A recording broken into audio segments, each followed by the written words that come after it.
Hi, I'm training to be an end-time survivor. I'm trying to listen and learn so that I can live through the last days.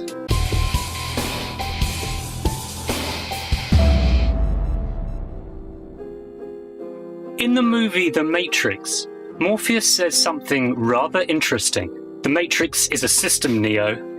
That system is our enemy. But when you're inside, you look around, what do you see? Businessmen, teachers, lawyers, carpenters, the very minds of the people we are trying to save. But until we do, these people are still a part of that system. And that makes them our enemy. You have to understand, most of these people are not ready to be unplugged. And many of them are so inured, so hopelessly dependent on the system that they will fight to protect it. Are you trapped inside the system?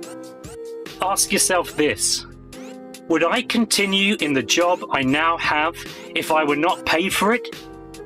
If not, you're probably in serious spiritual danger. Keep watching, because in this video, I'm going to explain why this is. Most of us know deep down that there is something wrong with the system. Do you ever think there must be something more than this?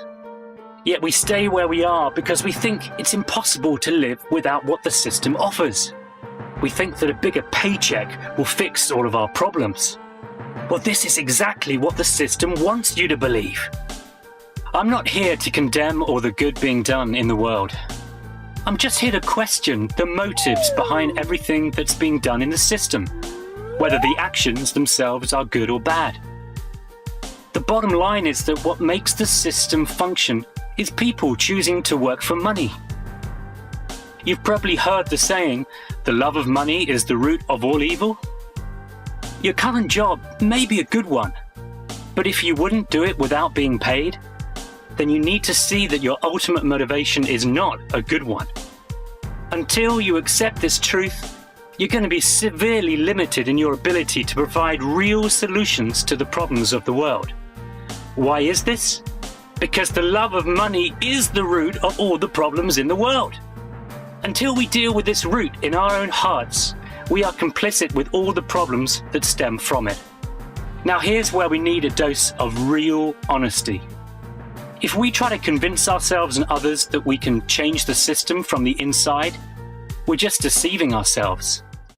The system will corrupt us long before we've made any significant changes.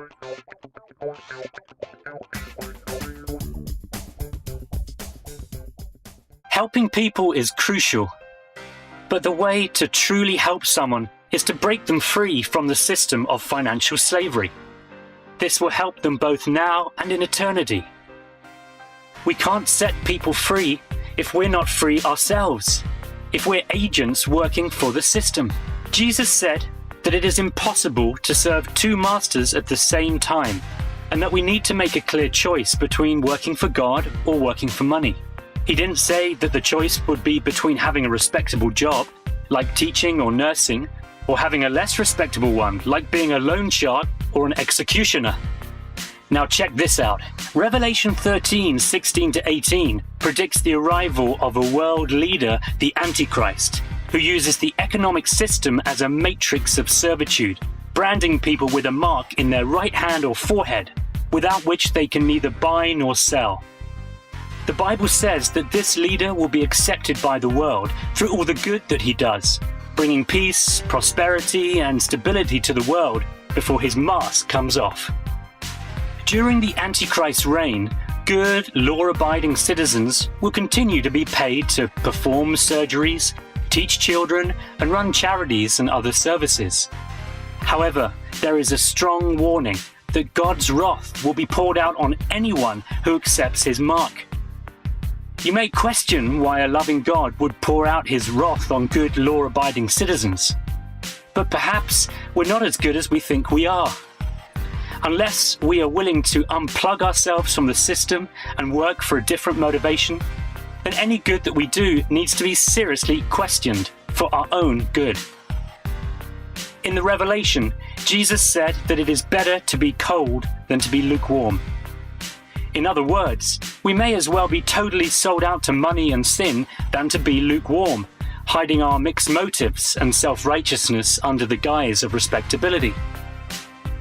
It may be hard to accept, but the system is not really a mixture of good and evil. There is just the system, run by the Prince of Darkness and kept in motion by collective greed or love of money.